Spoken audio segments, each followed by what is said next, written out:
Hey, stream. Apologies for the delays. I always feel like it's the opening to every Twitch. But yes, sorry about that. There are reasons. Discord. Some of them are legal. Of course. Anybody there? Anybody here yet? Not yet. Not that I'm aware of. Okay. There we go. Hello, everybody. My mom is probably watching.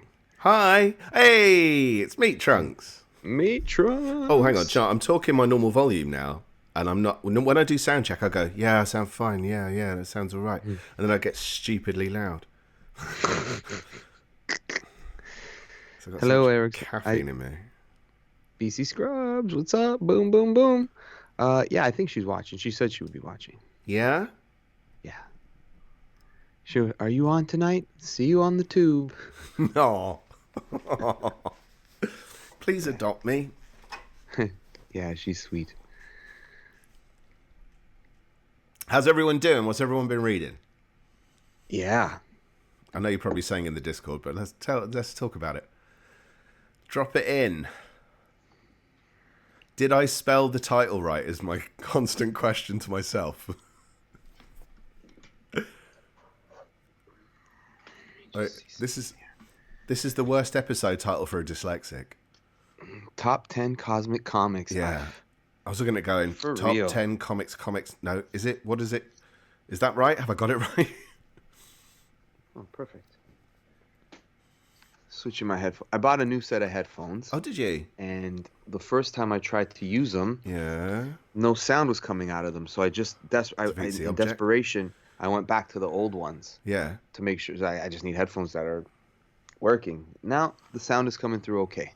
Not as clear as I'd like them, though. No? Do I? Nah, I don't know. Were they, like, decent? Hello. We've got... oh, wow, it's rolling already in the chat. So we have got...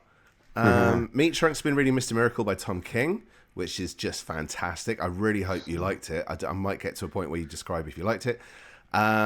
Scrubs just finished Iron Fist, and he's about to start Absolute Superman by Jeff Johns and Gary Frank. Nice. He said, I was just thinking my dyslexia would struggle with spelling that. Yeah, you have the same problems as me, dude. Same problems as me. Third world dyslexic problems, or third world for me, and possibly you. The Meaty Trunks again. There. Oh, it's the bread. We're in trouble. Evening, governors. Oh, are you in London? Are you in London, dude, right now? It was out for Ruby Murray that's messed me up. Yeah, he's in London. Ended up doing a Tommy tit on the apples and pears while running to the Kazi. Did that mean anything to you, dude? No. Do I explain or not? You could, sure. So, I remember one time we were talking about rhyming slang. I thought I'd try and explain it to you on an episode at one point, just because I'm fascinated by it. But back in the olden days, apparently criminals used to use rhyming slang in the Londons to hide what they were talking about. So they'd say, like, Ruby Murray, well, kind of modern, they wouldn't say this back in the old days. They might say apples and pears, or apples, going up the apples means going up the stairs. Apples and pears, stairs. Right? Got you. So nowadays people say Ruby Murray, meaning curry.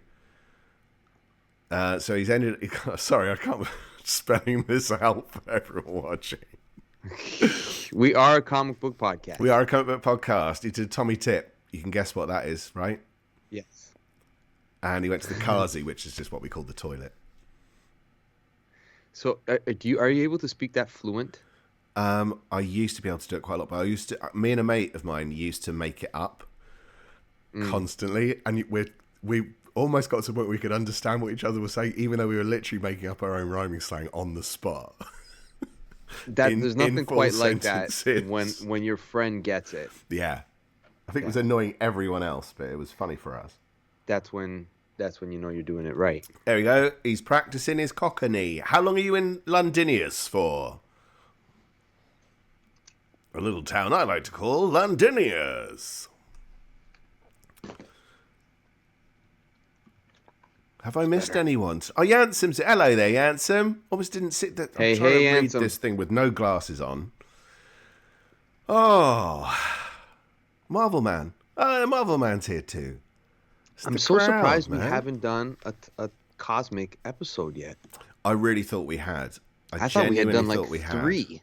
Well, I think it was because every time I thought about it, I remembered you talking about Cosmic Odyssey.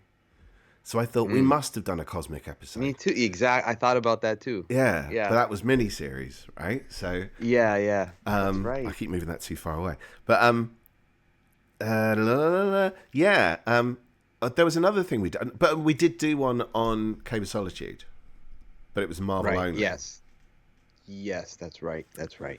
Yeah, whereas this is the gates are open. Flying over on Saturday morning, flying back Monday. Nice. Have a nice time, geezer. I had a blast thinking about this episode. At first I was nervous because I'm like, haven't we done that? What am I going to pick? But then I realized that it's pretty fresh topic and we'll get into it. Yeah, we'll get into it. Do you want to roll? Right. Let's roll. Let's do it. Let's drop the boom. I might have it at the ad break. Can I go and blow my nose? Yeah, you could. You need I won't to do it now. I'm fine for the minute. But yeah, by about halfway through, Do you want to do it now before we begin? No, I need to do it. Like it happens halfway through. I forgot to ask you before we were rolling, but we have a mailbag?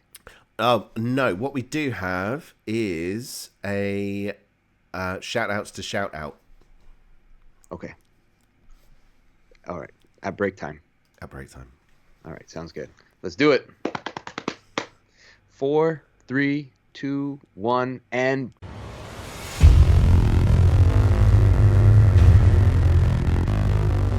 Woo! Welcome back, everybody, to the Omniverse Comics Guide podcast. We are your Omniverse Comics Guide guys. I'm Eric. That's my pal, Dave. Hello. Dave, how the hell are you? I am hell. Dude, I hope you don't mind me ripping off your style tonight, because obviously we're both wearing hats. Yeah, I have no problem you borrowing my style. No? You look good doing it. Not at all. You like it? I do. You look great. Yeah. It's wonderful hat. It's actually the biggest sombrero I could find. It looks great on you. Oh, thank you. You should get a plethora of sombreros to go along with my baseball caps. You'll be the sombrero guy. I'll be the baseball guy. Oh, deal. Great. We'll share. Perfect. For everybody that's tuning in, watching with us on Twitch Live, we appreciate your company every week. All the usual suspects are here. We appreciate you. Everybody who's watching us on YouTube, thank you for joining us. Please hit that thumbs up and subscribe button. Leave us a comment if you like the show, or if there's something that we got wrong, we should do better. Let us know. We appreciate it. And of course, please don't forget to visit omniversecomics.guide, where all of our podcasts are there. Dave's wonderful reading orders are available. So if you want to do some deep dive into comic book crossovers and you don't know where to go next and you want the entire story, nobody makes a better reading order than my pal Dave. Oh, you big flirt. Yeah, you know it. Well, with a hat like that, how can I not? Huh? You wouldn't believe the amount of attention I've been getting today. I believe it. Mm-hmm. I believe it. Top 10 cosmic comics. Yeah. What the hell is that? It's a bit of a tongue twister, which I like that. But yeah, me too. I didn't realize that it is probably my favorite genre within the medium of comics, and not necessarily superheroes per se. No. Because as I was thinking about it, I'm like, there's so many different things that could fit into this subject. Like what? Well, I was thinking perhaps I could just pick Thanos stories, just Jim Starlin. But then I said, maybe we should do a top 10 Jim Starlin that'd be sweet episode. Yeah. Right? Yeah. So there's a lot of things myself that I've left out that are very, very obvious must-read cosmic stories from every company, not just DC and Marvel. But we plan to get around to those because they kind of fall into maybe creator-based episodes, perhaps, right? Mm-hmm. We'll see. And definitely we're going to do like part 2 Cosmic Comics, seeing that this is our first, right? Yeah. Yeah, so there's plenty to pick. And of course, I could say for myself, a lot of these are recommended reading, not so much like these are the definitive best. It's give this a try. Yeah. If you like cosmic stories. If you've done what I've done, which I think you have, is I've chosen some from different publishers. Yes, So it's not I've done the same. just the big two, or Yes, you know. I tried to do the same. Cool. I'm excited to hear your list. Who's first this week? I think it's my turn. It's your turn. Well, when you Oh, come wearing a sombrero like that, you might as well go I first. know I shouldn't show off about it. No, But hey, it's the right color, I think. Is it yellow? it is yellow. Well, the villains in the story I'm about to tell you in my first choice are also yellow. Yes. Really? This is a story called Sinestro Corps War from Oh wow. DC Comics 2007. I wasn't going to go big event stuff for this tonight, Mm, but with DC choices, while there's quite a few things I wanted to try out fresh, and you know, there's loads and loads of stories to choose from that I've already read. Sinestro Cold War is the one that really cemented my affection for DC. Because, yeah, you know, I'd read some Batman and I'd read 52 and I'd read this and that. But Green Lantern was a bit of a tryout. So the omnibus was going cheap, volume 1, and I liked it, but when it hit the Sinestro Corps War story, that was it. That was it for me. The hook was in. You know, that story is insane. So the build up is great as well, because like we're looking at I've written them down, so if it looks like I'm reading them, I am. It's Green Lantern Sinestro Corps Special, Green Lantern 21 to 25, Green Lantern Corps 14 to 18, a whole bunch of other crossover issues as well, some one shots, a Blue Beetle issue, and if you're not sure what order they go in, there's a very handy dandy guide on a website that we may have mentioned previously called the Omniverse Comics. Not guide, not the, you know, lose the you. but keep the dot. Of course, you have a reading order for it. Yeah, Beautiful. why not? But like, it's insane. I think I remember seeing some issues with Sinestro teaming up with other villains before, but not on a level like this. And I didn't really know much about Sinestro. I was kind of getting to know the character. And then next thing you know, he's got his own corps and they're powered by fear. Unlike the Green Lanterns who are powered by will, Sinestro's lanterns are powered by fear. And even when the recruitment starts to happen before the story itself launches, I believe I've got this in the right order, one of the rings seeks out Batman, which he rejects. Or does that happen later? I think that happens before, yeah. So the build-up is great. And as with Jeff, we've talked about Jeff Johns ad nauseum in 2024. Yes, this is a Jeff Johns written story. Also, Peter Tomasi and Patrick Gleason on Green Lantern Corps. So you've got some great creative teams there who are now doing all the Ghost Machine stuff. But this is just, the shockers just don't stop. But the highlight for me, apart from the page turny bit where, and do I spoil it, who are the core members of the Sinestro Corps? They're big villains. They're like really Huge, big villains. like One of them literally huge, enormous. Yeah. It's you can't be. It's so hard to not be hyperbolic about this story. Yeah, it's impossible. And I think the more invested you are in DC mythology, the bigger, like, it's interesting that you're bringing it up as something that hooked you into DC, having been someone, you know, kind of on the periphery. Like, you knew it existed, but it wasn't your wheelhouse. And this was what did it for you. But it's so rich in DC lore. Yes. Where the more you're invested in it, the more, like, I had been a lapsed reader, and Green Lantern was like the hot title at the time, in like 2007, 2006-ish, around there. Yeah. And these events were happening, so I jumped on the bandwagon. I liked it enough. I liked Green Lantern enough, but I didn't realize, like, this is the most important book in DC. That's how it pretty felt. much is, isn't it? It's like it's ruling the cosmic side of things in the DC universe for that period of time. There are other events going on, and when you even have Infinite Crisis happening, you've got the Ram Thanagar War. It's still not big enough for this. It's just so epic in scale. But one of the best, the thing with it as well, because it's not just the build up, it's that this is just a step one, almost, you know. There's the build up towards step one, and this is the big step one. You know, so we've had Hal back in the Green Lantern Rebirth mini. He's got his own series again. We're hitting issue 21 now. What's happening? Boom! Literally like the start of an Omniverse episode. But the thing is, lanterns can't kill, whereas these fear lanterns will. Yeah. And that's the first time they attack them, and you see all these rings flying around where they're saying where they're just finding new owners. All these Green Lantern rings are trying to find new owners, and that's how they kind of symbolize the slaughter of the Green Lantern Corps, a large part of it. You know, it's a massacre, and it's the way it's done with all these ring number sector looking for a new owner, mate. Careful, owner. One dead owner. Yeah. And you know that resurrections happen. Hal Jordan has been resurrected in his own way, and death is, comic. But in this case, even though you're dealing with these type of characters, you still feel this like, oh my gosh, I can't believe that just happened. Yeah.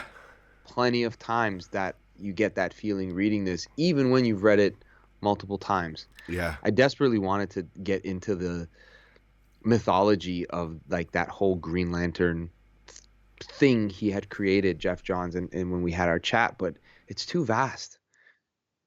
It's kind of like DC's Infinity Gauntlet in a way, with all the different colors and the spectrums and what they represent, and it is how they bigger, but almost. It's bigger. Yeah, no, it would probably be its own episode if you talk to him about Green Lantern, because it's absolutely. It's too big. It's 3 Omnis worth just on the GL side, never mind the GLC. Yeah, yeah. I don't mean Goldie Looking Chain, in case anyone was wondering. But it's definitely worthwhile. Yes, absolutely. Well, I mean, I was a bit of a DC cynic to a degree. I'd convinced myself I didn't like DC as a long-running Marvel fan. But this was like, no, I need more. I need this. I need to finish this series. And now I wasn't going to read Green Lantern Corps, because I thought, oh, come on. Green Lantern sounds ridiculous enough. Green Lantern Corps.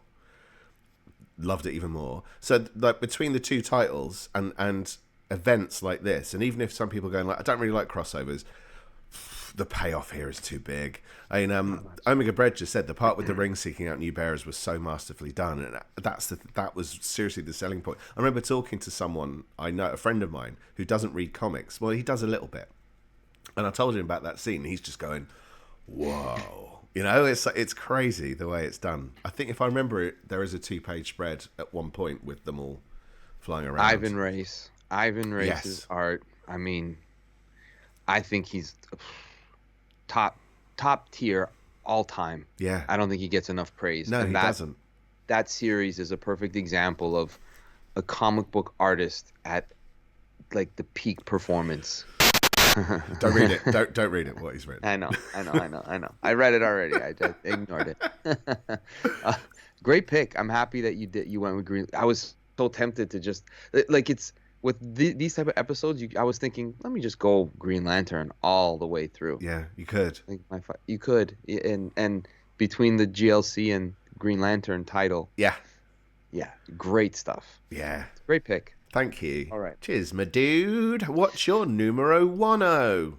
So I've talked about this book before a couple years ago. It made my list for next week's or the next incoming that we're going to be doing, but I might just spoil it because I feel that it's deserving of a mention in the Cosmics since we're going Omniverse Cosmic. Mm-hmm. And I realize I don't talk too much about Star Wars. I am a Star Wars fan, but this is my Star Wars, The Old Republic Legends, which was originally published, I believe, through Dark Horse. And when Disney got the rights and Marvel got the rights back, this is the Joshua Jackson Miller run of Star Wars, The Old Republic. And I think it is somewhat based around the video games of that time. Maybe. Perhaps like a tie-in, could be. Doesn't matter. I'm going to read just the back of the book. Here's the cover of it. This is going to be coming out in March, a reissuing of it. And it's also been re-released in Epic Collections. Well worth it. It's well worth it. But it takes place thousands of years before the Star Wars that people may be familiar with through the films. Yeah. So it follows a character, Zane Carrick. He's a Padawan who's been framed for a murder of other Padawans. And that's where the story begins. It starts off with a huge mystery, conspiracy, and this guy has to be a fugitive on the run. And while he's on the run, he finds himself in all these different planets, different mix-ups, different cosmic events. It culminates between an honest, like a real war between like the Jedi and the Mandalorians. Like it Oh, really explores those mythologies oh, from way back when they were at full strength. Because the way we always hear about them in Star Wars lore, it's like the once upon a time they were this group of yeah. people. Whereas this one, it's like full bore. This is them at their full power. Is the technology the same? Do they have droids and stuff, or is it Yeah. kind of towed down in some way so it doesn't seem as if they've been stuck in the same technology for Y- thousands of years? You know what? That's an interesting observation. I didn't really pay attention to the fact that the technology, because they're spacefaring people. They're still in ships. They're still got their warp speeds and all that kind of stuff. So Okay. I didn't really take note of the fact that this is 1,000 years before, that they're a little more archaic. No, they're still, what you call it. Playing holographic chess? Yeah, all of that kind of stuff is Right. still around. Right. Yeah. But this is no longer quote unquote continuity, Mm. which makes it even more enjoyable. Just read the book for what it is. Don't worry about all the Star Wars. This doesn't count.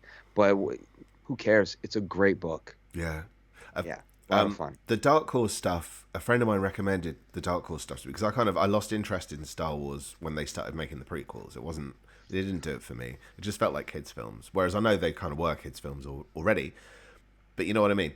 And he said to me, "You've got to read this series." That was the series he recommended to me. Like seriously, just even if you just read that series, read it because it stands alone as well. So Yes. is it 50 issues or something? Yeah. 50. It's all here. All fit like let me make sure. Yeah, 50 issues. It's just like a perfect cosmic Star Wars. And if you don't like Star Wars, that's okay too. Because I mean, you got John Jackson Miller, not Joshua. My bad. I think that's the an actor, Joshua. I Anyways, don't know. John Jackson Miller Yeah. is the writer. Brian Ching, Travel Foreman, Dustin Weaver, Oh, Scott Hepburn on what? art. Name a few. Yeah, Oh my God. yeah. It's got good. It's good. It's got back, like each issue also has like extra content at the end of each issue. It's a worthwhile Omni. It's a Damn. really good series. I had I no wanted to, I idea. wanted to give some shine to Star Wars because I realized I don't often mention it. I haven't read too much Star Wars comics to mention it, but this was one where it was a blind buy. It was one I had kind of heard good things about, that it was a hidden gem. You know how much I like my hidden Oh, gems. don't you just? But yeah, it's a ton of fun, and it's I remember it feeling very satisfying when I got to the end after Huh. spending all that time with the characters. Yeah. Nice. Oh, BC Scrubs says Star Wars did some really great comics, Star Wars comics, and the covers were amazing. They were, and I think they also did. I think George Lucas was quite closely involved in terms of making sure they were in continuity at the time. Obviously, before they sort of changed it, and it went to Disney. Let's face it. Yeah. But I remember they also did a. I think Brian Wood wrote it. It was almost. I think it was set after what's now referred to as A New Hope, and it had Alex Ross covers on it. Like, oh, I remember thinking like, I need to stop reading so much Marvel so I can go and buy some of this stuff because I really want to get that. Apparently, it was really good. I didn't mind when Star Wars relaunched with Marvel, when they had the Jason Aaron stuff. I didn't mind that. You didn't like it, I huh? hated it. I Oh, couldn't. I really? read. I read the main series for about 12 issues. I read the Lando series, Leia, another one. No, I don't know, another one. I don't even care. They were so.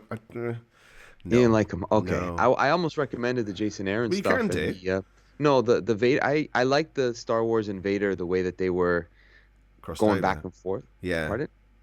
But this book, I mean, regardless of it being if it wasn't Star Wars and it had certain elements that were familiar, I'd be just as satisfied. It was Cool. great. It's a great book. Yeah. I hope that if people who do read it and invest in it, however which way you do, you're not disappointed. But it was a blind buy, and I'm keeping it. It's not one that I want to part with. Do it. From Yeah. what I hear, on good authority, it's an excellent choice. So nice start. And it's interesting to see Star Wars on it because you're right. We never talk about it. You're number two. Go for My it. number two is I've got it in my hands. This is Sentient. It's not exactly an out of the blue Ooh. You mentioned that before. I remember this one. Yes, I Oh, have this book. I It's wasn't really good. sure if Great it's book. like, No, did I yeah. take one from you? I was No. going to get all guilty there. So Sentient, it's 2019 six-issue miniseries from Jeff Lemire and Gabrielle Walter. It's from TKO Studios, and it's probably doesn't do it. It doesn't. The elevator pitch could be Lord of the Flies meets 2001, but it's not really that even. I mean, I think the pace in this book is great. That's what works so well in it. It's Earth. The people of Earth have started to colonize in space. You're not entirely sure where. That level of detail isn't there. It almost doesn't matter. But on the way, there's a point where they lose communications with both Earth and the colony for about a year. And just before they hit, like the way he sets it up, he explains that there's war in the colonies where they don't want any more people from Earth coming, and Earth is in the shit. It's really going to pieces. So they need to get people off, but those people don't want any more people. So there's another ship coming, and these the colonists, some of these kind of anti-Earth colonists. They're all over the place. They're on some of these ships, it turns out. So they go into the dark zone where they can't have any communication, and then there seem to be some infiltrators among them on this ship. And it's not long before. I mean, it's written on the back of the book, basically. So it is a bit of a spoiler here. Get ready. But the adults all die. So all that's left on this ship are the kids. So what happens next? And my favorite thing about this thing, because like you're looking at like the AI side of it, you're going, oh, what's happened to this AI? It seems like it's almost got human elements where it seems to be rethinking how it's phrasing things. Plus the kids blame one of their own because his parent was involved in the incident. So Right. it's very fractious on the ship, and these are children. Like, how are they dealing with this, and how are they dealing with this loss, and how do they deal with the carnage that exists on there, and what happens when they go further into space, and what happens if they encounter something. 6 issues, seriously atmospheric, incredibly well told. I've kind of given Jeff Lemire a bit of a wide berth in more recent times. I don't know why. I think there were a couple of books I thought are okay, but I'm going to not stick to the same writer too much, I think. I just wanted a bit of a break.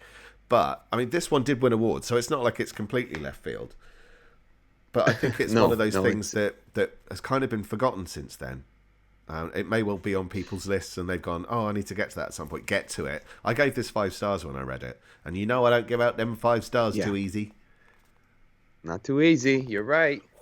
Nice pick. Good Thanks, job. mate. Yeah, great book.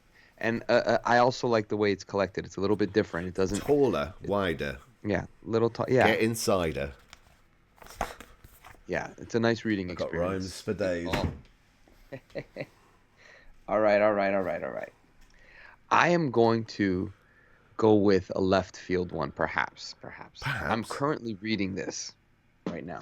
I'm halfway through. Okay. Dangerous moves. Yes, this was a book that I wanted to hopefully include in my top 20 of 2024 because it came out just at the end of 2023. Wouldn't have had a chance to read it in time. But I never got a chance to read it.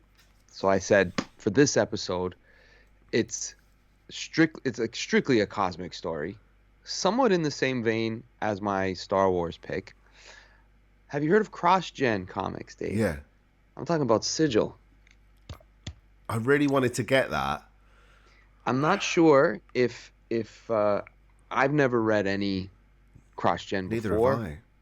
The only place that I've really gotten into some detailed cross-gen conversation is on Comic Shenanigans with my pal Adam Chapman. He's had a couple cross-gen creators on there to talk strictly about that stuff, which I'm completely ignorant to. But this was my first step into that realm.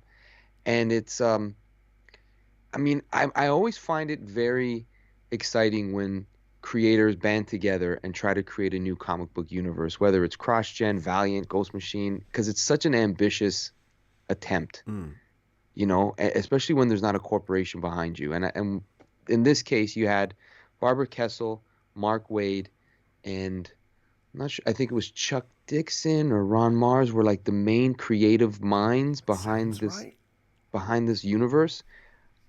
I think I know Ron Mars was involved. I'm not sure if Kurt Busiek also came on and wrote a book, but anyways, this book has it starts with Barbara Kessel writing the first 11 issues, taken over by Mark Waid for the next 10. Okay. And now I'm at Chuck Dixon. Okay. And the artists have been Scott Eaton, Paul Pelletier showed up for, yeah. And oh man, I need this book. just for not an episode, just for an issue, not a whole run. I don't care. But and then Doug Eaglesham is also on it, but it follows this character Sam. Pardon? Is he Dave Eaglesham? Dave Eaglesham, the guy from JSA. Dale, not Dave. Yeah. Yeah, Dale Eaglesham. We got there. Yes. Where are all of you in the chat? So it's basically the simple premise of it is this character Sam Adel Ray, who is a former not a mercenary. He used to work for the army, some galactic army of the planet he's from. Right. And the story basically begins balls to the walls in the middle of action, right? And something occurs where he's been given this sigil onto his chest, this marker that it's almost like an Iron Fist type of mark on the chest. And a lot of times when you see him, his character isn't anywhere near a martial artist expert, but he looks, if you look at it, like he's got the sigil on his chest burnt in, and his fists are always like with power in them. Oh. And he's able to control inorganic matter. And he's just figuring out this power that he's been given. But he's, again, similarly to that Star Wars story I was mentioning, he's got a cargo ship that has cargo on it that other planets and other mercenaries are tracking, and there's a reward for it, and he doesn't even know what it is. So people are hot on his tail. What he's got on his ship is a wife of one of the rulers of one of these planets who snuck onto his ship. So she's got an entire planet on her tail, and then there's this weapon of mass destruction that apparently his ship is carrying, which is him. So everyone is also trying to track him, seeing what's going on. But this sigil is something that has affected numerous people throughout history and different planets. It's like this marker, this cosmic marker that certain people get. Yeah. And so I'm still figuring out all of this history, and there's a certain Adam Warlock element to it, and a lot of technology as far as the ships that are used in it were one of his. It all happens at the very beginning, so it's not a spoiler, but his team, it's almost like a ragtag Guardians of the Galaxy sort of team. Right. And I'm still different aliens and stuff. Sort of people from different planets. Yeah. Different technology, some mystery behind, like, who are you? Where are you from? Like, how did you even get involved with us? But you're part of our team now, so we got to just keep it moving. Okay. And there's a bit of time travel that's been thrown into it. Okay, one of his teammates is she has to become a hologram in order for her consciousness to stay alive because she's been injured. And it's there's the element of the human versus reptilian aspect of warring between each other. And again, this comes out on the heels of those prequel Star Wars movies. So it kind of has a feel of that to an extent. Yeah. And so there's times where the story moves very quickly because it's an early 2000s comic, right? There's that element to it. But again, it's a whole new universe trying to realize itself, which is part of the fun. I think there's a question in the chat which was, are the titles independent of each other, or are they in a shared universe? I think they were in. Oh, you might know better than me. I thought they were in a shared universe, but not really connected. The sigil is what connects everything, isn't it? Yes, every book, those first couple books, every one of those characters is a sigil bearer. Right. So it follows them, and they've themed all their titles. So there's one that's like almost like a Conan the Barbarian kind of person with the sigil. No, that is that was with Jim Chung, wasn't it, on the art? Which I desperately want them to collect. I really want that. They might, because they have the Mystic on Omnibus. Yeah, is available. It is, yeah, so which I also nearly got and didn't. Yeah, like that's a Doctor Strange-esque sort of Justice League Dark type of book. So it's a magic base, but she's a sigil bearer. Yeah. And then there's one that is like a King Arthur era type of story. So, and this one's the cosmic one. So it's the best way to explain it is this is pure cosmic fun, politics, bureaucracy, and ships trading all kinds of shit. It's so good. It's a lot of fun. I don't know how it ends. I'm not sure if it ends. That's the only thing. 'Cause I know that cross-gen kind of petered out almost. Yes, But then they got bought by Marvel, didn't they? And Marvel kind of sat on it for years. They did a new yes, Ruse series, which was the Sherlock Holmes themed one. yes, And then yes. maybe another one, and then it stopped again, and then all of a sudden we're getting Omnis. So who knows? We might get some new cross-gen that finishes off Yeah. stuff. So I could be regretting my selection by the end of. I'm literally at the halfway point of the book, and now Chuck Dixon is going to finish it off. He's As great. far as from issues 21 to 42 or 22 to 42, it's going to be him, Scott Eaton, and I think Dale Eaglesham. I'm in. Oh, you can't go wrong. So Even if it's not as good as the first half sounds great. yeah, and there's parts of the first half where you kind of work through like the growing pains of it, right? Because it's figuring itself out. It's a brand new book on a shelf that it doesn't. You can understand why somebody wouldn't immediately go and buy a cross-gen book named Sigil when there's all these other things happening between Marvel and DC. Like Yeah. it's a flooded market, So I'm happy it's collected in one cover-to-cover tome, the way we like to read our books in omnibus form. Do we just? But yeah, give it a try. And I don't know how many places would be able to talk about Sigil. I don't know how. I don't know. It's still not that widely known, is it? Even though Marvel's just released it, but still. Yeah, exactly. So it's technically my first two picks are Marvel published books, but they are from a Dark Horse era cross-gen as well. Yeah. And they're kind of these is like a hidden gems for me. We'll count this as a hidden gems as well. Dude, a preview. Everything is a hidden. What are we talking about? Yeah, This is the I've got a Hidden great Gems hidden podcast. gem. It's called Amazing Spider-Man. You won't have That's heard my of number it. two. Oh, I just realised my hat's wonky. I don't want to look stupid. I'll take it off in a minute. All right. Do you want a number 3? Yes. My number 3 is a 44. So this is letter 44. This is from Oni Press, and it's a 35-issue series. It came out, in checking my notes, it came out between 2013 and 2017 by Charles Soule, Alberto Albuquerque on the art. It was 6 trade paperbacks. You can get it in these fancy schmancy deluxe editions, 3 of them.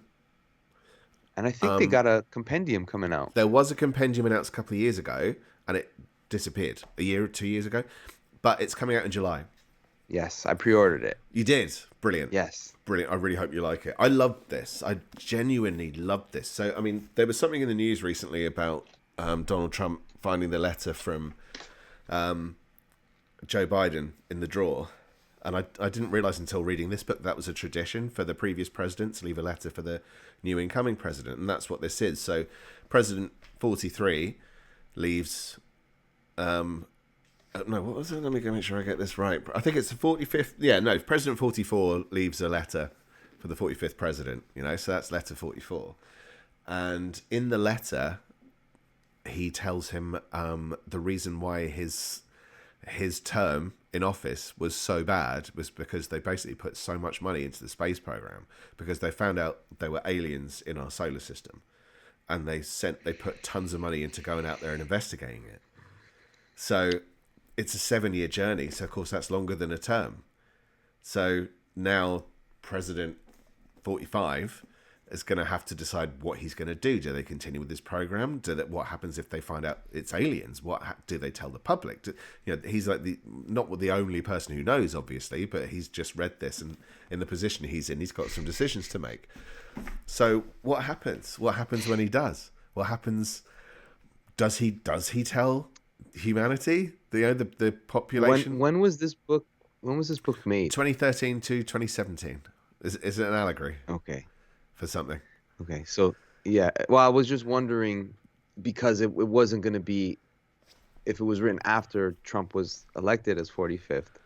I was wondering if it was going to be like some sort of like, what if this guy is the one who like make it about him. I wasn't sure if it was Yeah, about no, I him don't in the know. presidential seat, but that would be hilarious if he got a letter. Hey, there's a space program. Yeah. Oh God. That guy of all people. Oh God. We're not going to space. Forget about it. Do they Oh, have hotels? I've never heard you do that impression before. Oh, that'd be great if he got that letter. Oh man. Don't get me started, Dave. I won't. I'll try not to. But yeah, so that's it's Letter 44. Like I say, 35 issues. It's great because I mean, in a series of that kind of length, you know you've got an ending coming, but you know you've got plenty of room for a build up because of course then you've got the president, you've got the previous president, you've got all the people in that cabinet to deal with. So there is some Earthbound stuff. Like in my previous choice, there's some Earthbound stuff, but there's also a lot of Spacebound stuff. This is kind of much the same, but yes, of course, there's a whole crew heading towards this alien craft in space, and you're kind of following their situations as well. And of course, I mean, it would be a bit of a damp squib if there were no aliens. So what happens when when they meet them? Oh yeah, I'm excited. I'm excited for this book. It's a great pick. book. Nice. Thank I you. think I pre-ordered it. They're asking in the chats if Yes, July. if it's available. I think it's Okay, July the 'cause 1st. If you look up, I literally found it earlier by accident by putting in Letter 44 and Charles Soule in the search on a certain book-related website. Yeah, it's coming. I don't know if it's Image. It might be Image now. Is it still Oni? I think it's still Oni. Okay. Yeah, I sometimes I search Image compendiums and I see it come up Huh. under, but I could be wrong. Don't quote me on that. Check for yourself before you take what I say to the bank. Nice. That's what I'm gonna do. I'm looking forward to reading that. I literally put in Soule Letter 44 and it comes up first. Okay. When we get to July, I'll go into it more then because I will be putting it on the list because I believe in it that much. Letter 44. Yeah, Letter 44 compendium. It's I think it's being published through Image. Let's have a look. Yeah. No Yeah, way. it is. Yeah, Image has the right to it. What the Yeah. hell? There you go. Wow, good spot, dude. That's Nice. and it's pretty decent price from where I'm buying from. I don't know about everybody else, but while you can, it's on 42% off right now. Whoa. So give it a whirl. That's some good What's the money? shiz. Should we ad break it? It's time for a commercial break. Yeah, man. That was Hooray for Hollywood. That's right. Next time you got to guess it, you got to get it right, or there's no commercial break for you. So this week, excuse me, sorry, that caught me off guard. This week we're going to take a look at what's old to the Omniverse, in particular our podcasts. So these are our top 5 most popular podcasts from the last month. At number 5, we've got Jeff Johns on Ghost Machine with our own resident interviewer, Eric Erickson. At number 4, we've got Incoming, February 2025. It's a good month. Check it out. Check this out. Number 3, Eric's interview with Jim Shooter. Oh, yeah. Marvel Editor-in-Chief. It's back. Nice. We're trying to get him back. We're just waiting for a response, everybody. It's in the works. It's in the works. Nice. Yes. And number 2, it's our top 20 collected editions part 2. That's 2. So that's our top 10 choices for 2024. And number 1, top 20 comic book collected editions part 1. Numbers 20 to 11. There's a very distinct disparity in the views. I did launch part 2 at a funny time. And it doesn't like it when you don't do it the same day. Damn algorithms. So silly. Yeah, it's unfortunate because the part 1 is getting good views and people aren't going to know our number 1 pick. Yeah. I'll put a link in. Check the it video. out. Yeah, if you're listening, our top 20 lists for the end of the year are always fun. One of my favorite episodes to do. Check it out. Mine too. Yeah, right. Nice. Anything else?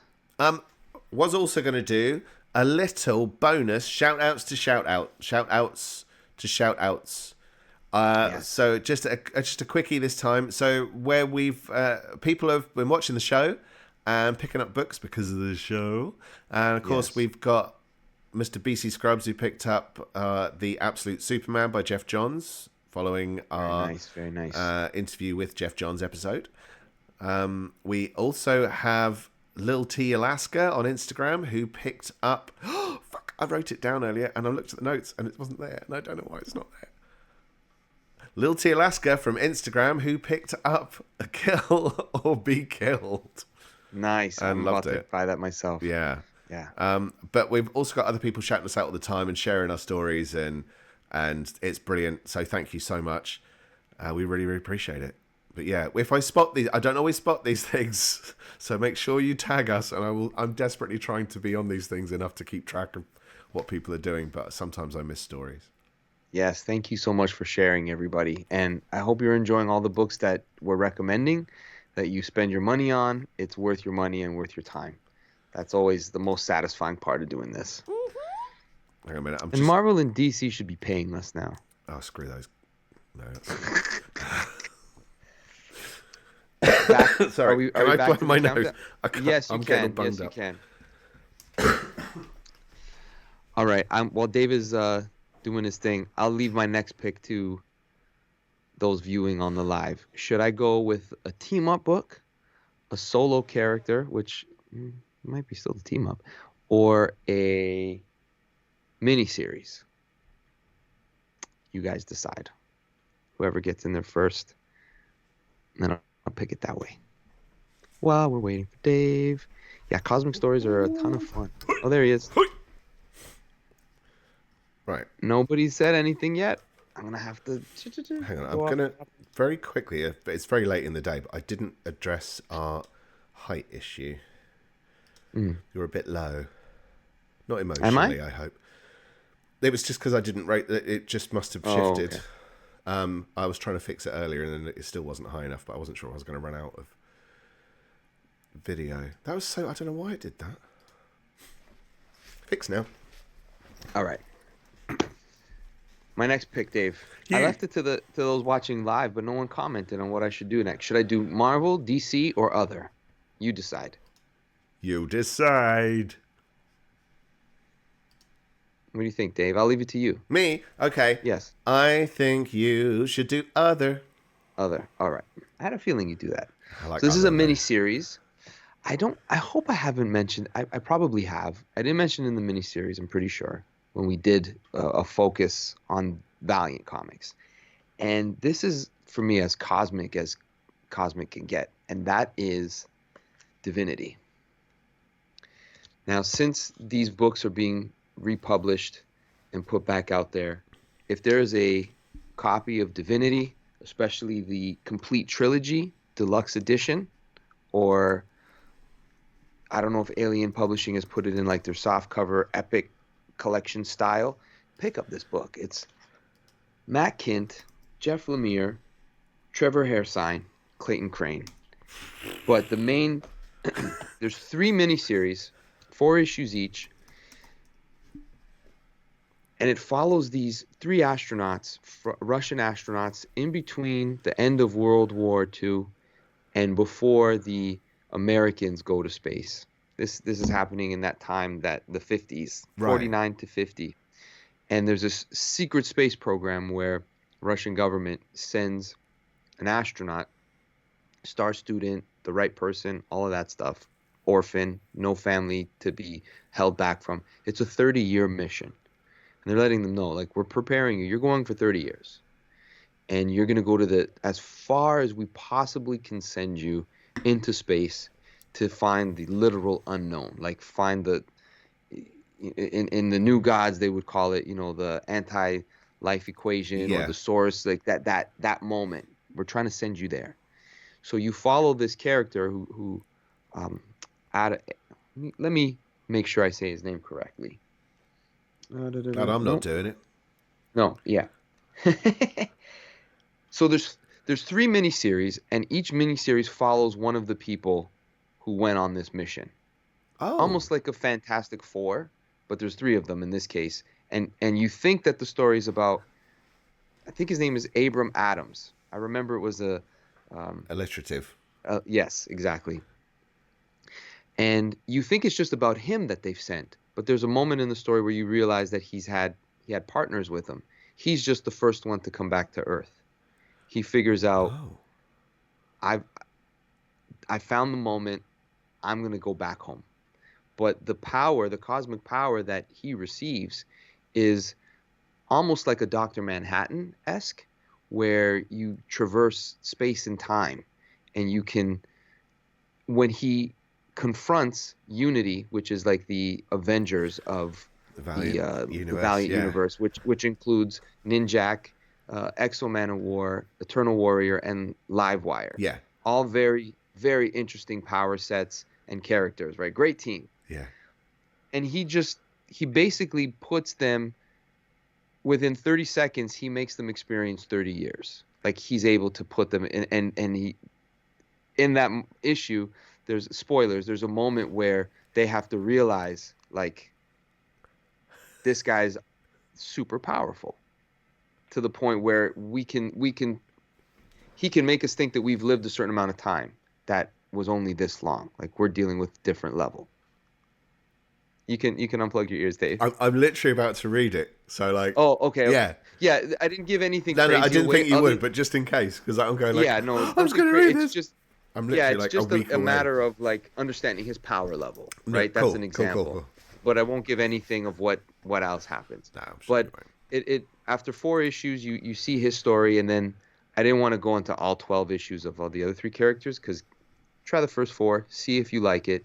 But Matt Kent, Trevor Hairsine, really, really interesting story, and cosmic from the level of like that what's the word?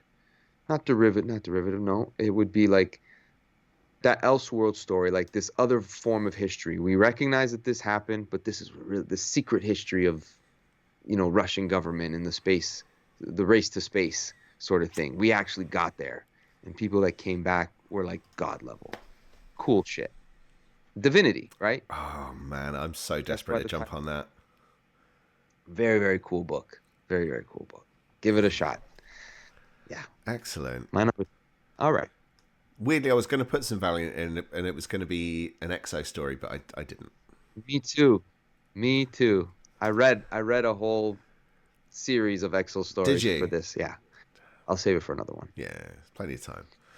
Okay. So I'm going to go with a Marvel choice now. Nice. And I was very tempted to go with some of the big event stuff because they've got loads of big cosmic events that are fantastic. Incidentally, if you like cosmic Marvel stuff, hop on omniversecomics.guide. There are 2 entries for Marvel Cosmic Reading Order, which is all their cosmic stuff from a certain period, which mostly centers around Annihilation, Annihilation Conquest, War of Kings, and the Thanos Imperative, but all the other cosmics, all the other space-based stories that take place around those 2, including Planet Hulk and everything else. So it shows you how it all fits together, all in order. But I'm not choosing something from that period tonight. I'm going back to my favorite period of all time. Oh, I think I know what it is. Do you? Oh, your favorite period of all time. Yeah, my favorite decade of all time. Yeah, I know your favorite decade of all time. I thought you were going to go with Secret Wars because I know how close to your heart Secret Wars is. You bring it up and it's just a big grin on your face whenever you talk about it. But your favorite era, I would say, is the 2000s. Well, I've gone 80s. Marvel in the 2000s. I've gone 80s. Okay. Yeah, I've gone 80s. Okay. Maybe Secret Wars. I think it depends what week you ask me which my favourite decade is, and I think this week it's clearly the 80s for some reason. No, it's a little slightly. It's not obscure, but it's an Avengers story. It's called The War to End All Skrulls. It's from Avengers 255 to 261, an annual 14. Also ties into Fantastic Four annual 19. Oh, yes. And Amazing Spider-Man 269 to 270. So this is about the Avengers dealing with some stuff on Earth, and while they're doing it, they send Captain Marvel, the new Captain Marvel, that's Monica Rambeau. They send her up into space to just check on Sanctuary 2, which is Thanos' old space station. Yeah. So up she goes, and she finds a bunch of space pirates, and they're led by this female blue-skinned space pirate called Nebula, and she's taking advantage of a situation that's happened with the Skrulls. So if you read the Fantastic Four 257, I think, was it 257?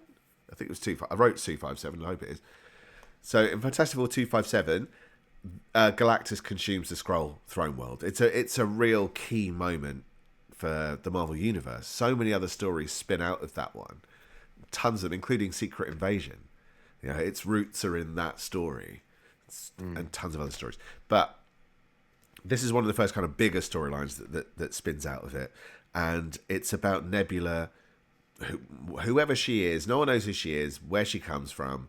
And it's about her trying to manipulate things so she can take over the Skrulls. She wants to become ruler of the Skrulls. Her and her ridiculous little band of... There's a Rigelian on there, and there's some of the weird, obscure Marvel aliens. There's one that looks like a Jim Starlin guy with his funny little side hair and top bit. But, yes, it's written by Roger Stern. It's drawn by Big John Buscema, and the Fantastic Four annual... Actually, that's written and drawn by John Byrne. So you've got some of the biggest names of the 80s in this storyline. But the primary story, and I know this is a big... The thing is, who hasn't seen Guardians of the Galaxy at this point? The film. Yeah. What is Nebula in comparison to... What's her relationship with Thanos? Right. What is it? What's their connection? In the movies is that she's his stepdaughter, adopted daughter. I thought she was his direct daughter. I think both her and Gamora are like adoptive. Okay. If I'm not mistaken. In this, she claims it's a bit of a twist at the end, but I mean everyone knows about this supposed connection, but she's actually his granddaughter. Yes. Yeah. This is more famously now collected in the Avengers Legacy of Thanos is how it's titled. Yes, exactly. That's the one. And I'm just looking at the spine of it on my shelf. You got Stern, Byrne, and Buscema. Like you mentioned them, but what a lineup. What an amazing lineup. And that's the thing, even when the story ends, so you have this great epic tale in space that kind of dips into Amazing Spider-Man somehow, with Firelord going to try and buy pizza. A Herald of Galactus coming to Earth to try and get pizza and having a fight with Spider-Man. What? And then it goes back up into space. And even when you get to like the big crescendo of that story, or you think you are, there's a whole other story that happens at the same time that crosses over the two Avengers annuals, and they kind of have a repeat of what's in the pages. But it shows the story from the two different angles. And because they're dealing with Skrulls, of course they're going to assume what are the odds of them running into each other, right? These have got to be Skrulls.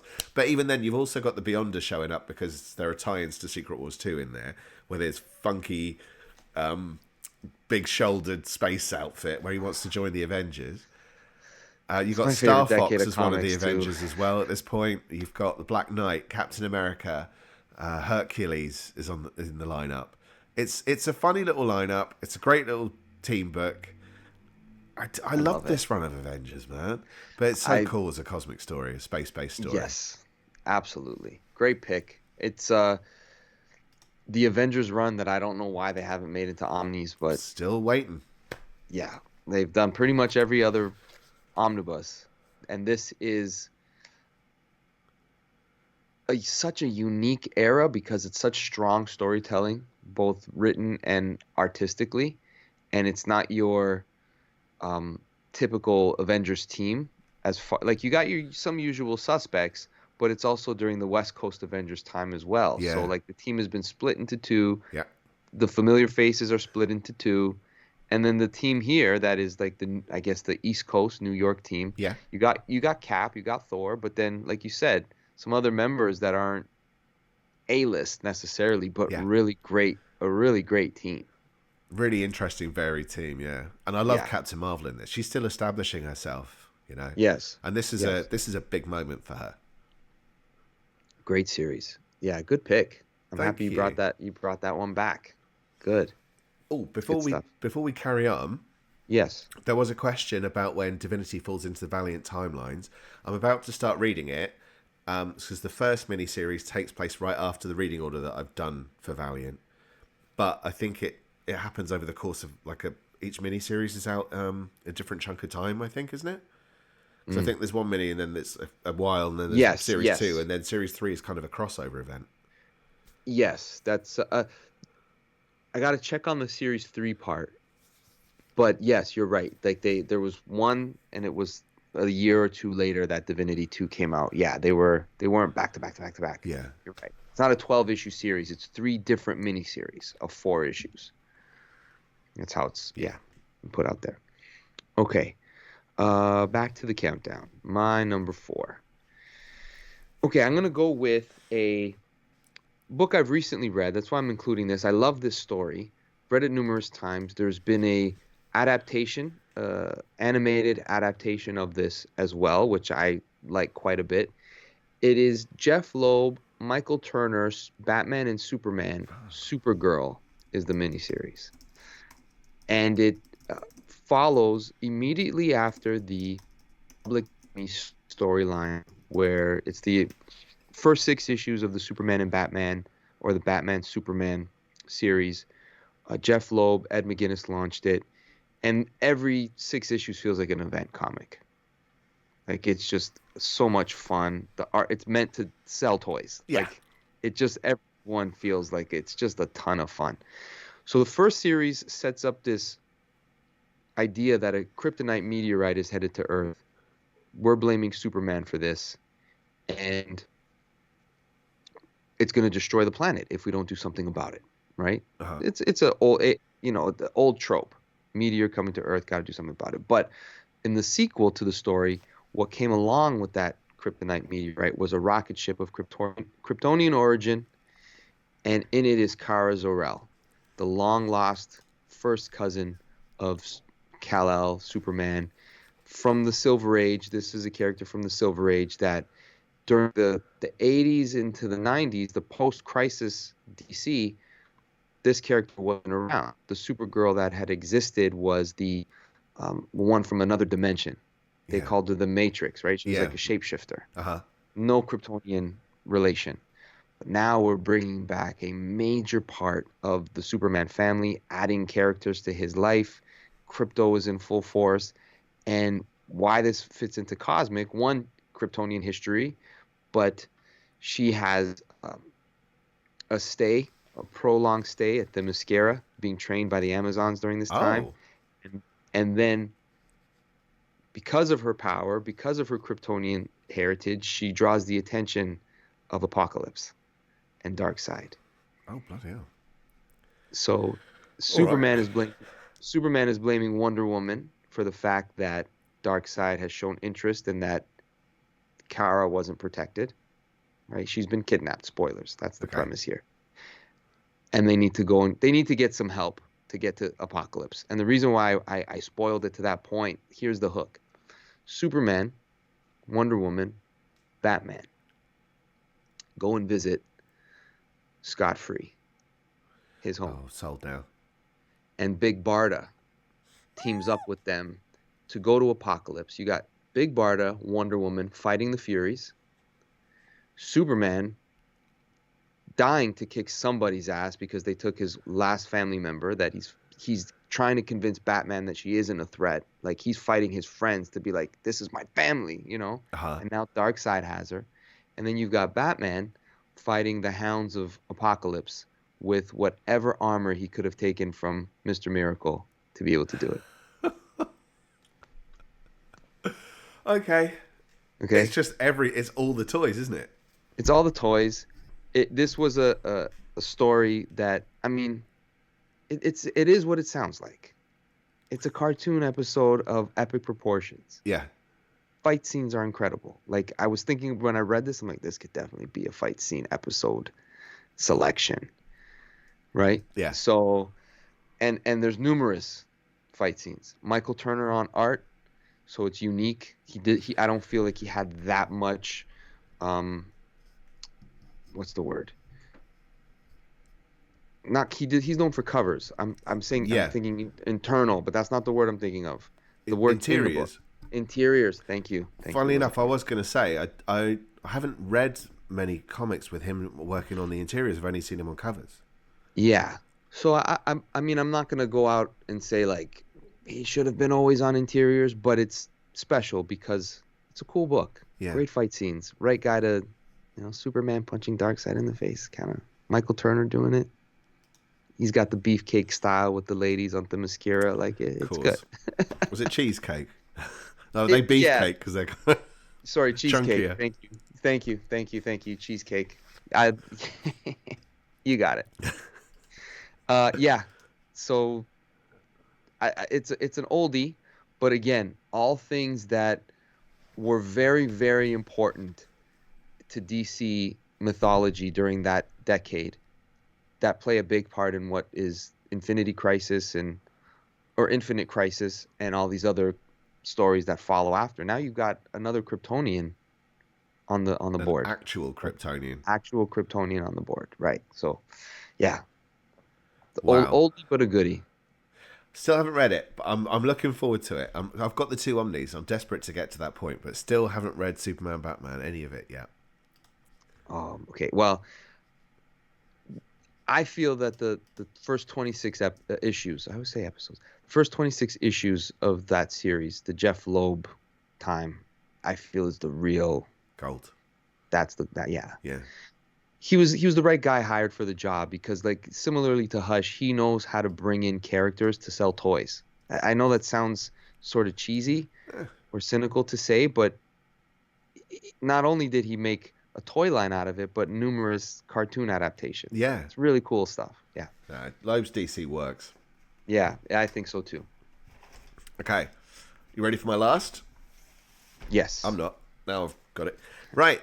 I'm going for another little effort. Going to end on something a lot of people probably won't have heard of. In fact, they probably won't even have heard the thing that this is based on. That's how obscure we're going here. So, Dark Horse used to have a line called Comics Greatest World, rather than World's Greatest Comics. See what they did there? Comics Greatest World, and it was their own superhero line. I think it was 90s, maybe late 80s, definitely into the 90s. A lot of people don't know these books existed. I didn't really know much about them until more recently, and I started kind of investigating them, but I've still not read any of those. This isn't that. This is called Catalyst Comics, with an X, Catalyst Comics, and it's by Joe Casey. The art's by Dan McDade, Paul Mabry, and Ulysses Farinas. I'm sorry if I've absolutely slaughterized anyone's names there. Apparently it's a re-envisioning of Dark Horse's superhero line. Like I say, I didn't know until I started looking into it afterwards. Because I was thinking, it feels like there's a history here. Is there a history here? So I kind of had to look into it. So you don't have to know the history. You can treat it as a standalone.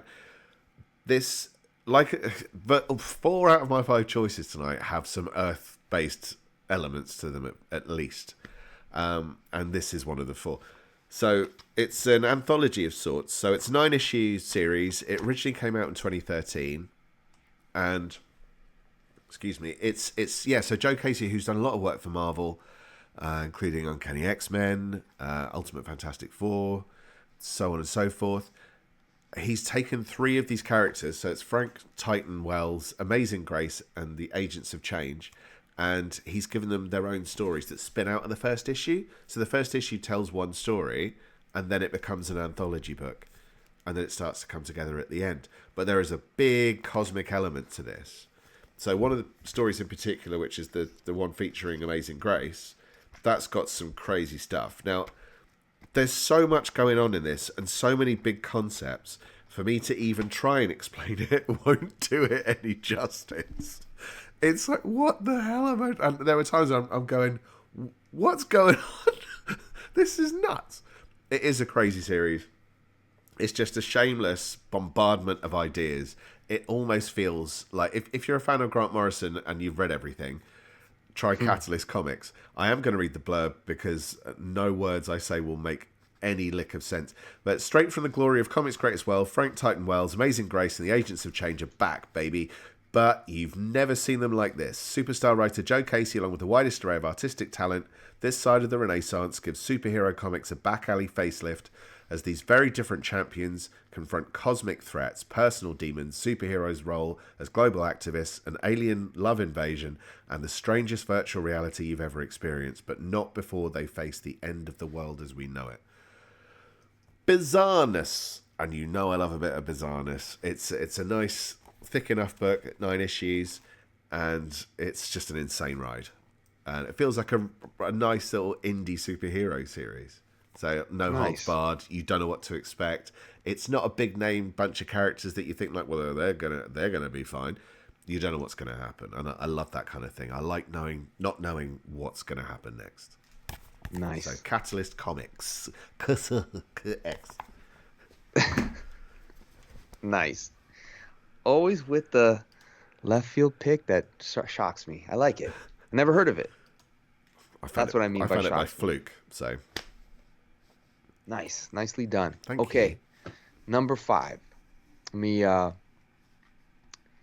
This one is a classic. I think most people will admit that if you've read these first, I think 10, 11 issues of this series, Jason Aaron Thor, God Butcher, God Bomb, Esad Ribic on the art.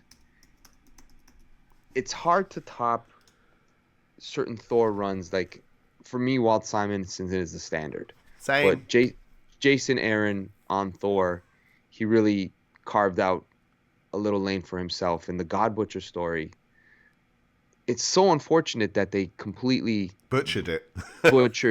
Like because there's a gravitas to it. Yeah, and it's not a comedy. No. Right. And what makes this so, like, again, similar to Green Lantern, I wanted to just pick 5 Thor stories because as far as cosmic goes, he scratches all of those itches. Like, he could go to different planets. He could be earthbound. He's fighting monsters. He could be fighting gods. Like, all sorts. Everything. Yeah, exactly. But in this one, it's a team-up book with himself. He's got to find a way to help himself defeat this God Butcher who, Gore the God Butcher in this book, has a vendetta against the pantheon of gods that are supposed to have certain roles that take care of those who pray to them. Yeah. Right? We believe in you. You didn't answer. I got a vendetta. Where were you? Where we felt we had a drought. We had this happen, and you did nothing. All you had to do was make it rain. Essentially. Yeah.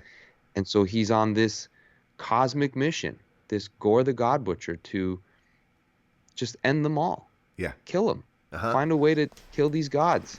And Thor is on the list. And Thor, the only way that he can muster up the strength to be able to stop this threat at this point in time is team up with different versions of himself. I mean, it's on the cover of the comics. But what a cosmic event that would be. That's a really good choice, man.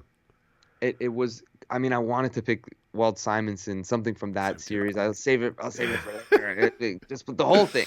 But this one is just one of those stories where you don't forget this story when it comes to Thor. But as far as it being a cosmic story, I'm like, wait a second. It's really cosmic. It's very cosmic. Yeah. Right. And epic.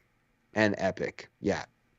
And that's the thing I like about Thor as the character, because he's got that Lord of the Rings sort of aspect to him, where you could be fighting, Sauron, like an ancient enemy. Yeah. Like Surtur, where this is eons. I like the way you say Surtur. Say it again. How are you supposed to Surtur? Surtur. Is it better if I say Surtur? Whenever Thor fights Surtur, this is so weird. With his hammer. Mjolnir. No, that's what we call it here, mate. Mjolnir. But yes, it's rhyming slang for something, but I can't figure out what. The Jason Aaron Thor, as far as a cosmic story goes, is as cosmic as it gets. But it starts off with literally a bang, a boom, a god bomb, if you will. Yeah. Aha. So if you haven't read it, check it out. Yeah. The Omnis are definitely worth the investment, similar to what I said about the Green Lanterns. There's a lot to read, but it's pretty much all good. Yeah. The Jason Aaron stuff. Even when it branches off to another character, Lady Thor as they called her, but still a solid run.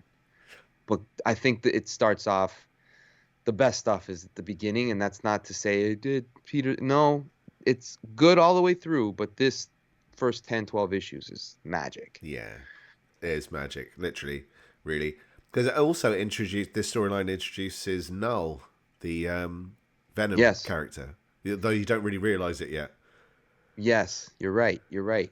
There's all kinds of and it again, a writer really getting to spread his wings with a character to the point where, similar to Jeff Johns on Green Lantern, it becomes this huge event where you're like, well, this is the biggest thing happening right now in Marvel. I think they had the War of the Realms. Yeah. Was it?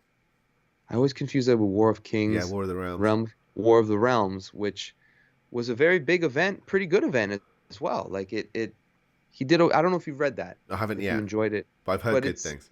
Yeah, no, it was put together very well for a crossover. So, Jason Aaron's Thor run is definitely one worth checking out. God Bomb, Cosmic Story, 2 thumbs up. 3 thumbs up. Yeah. I'm gonna lift another one. I swear it's my thumb. I believe you. It's his big toe. I could do cancelled again. A top 10 cosmic episode every 4 months. I love cosmic stories. You do, don't you? I do. I really do. Because we haven't even touched on Fantastic Four. No, nearly did. I nearly did.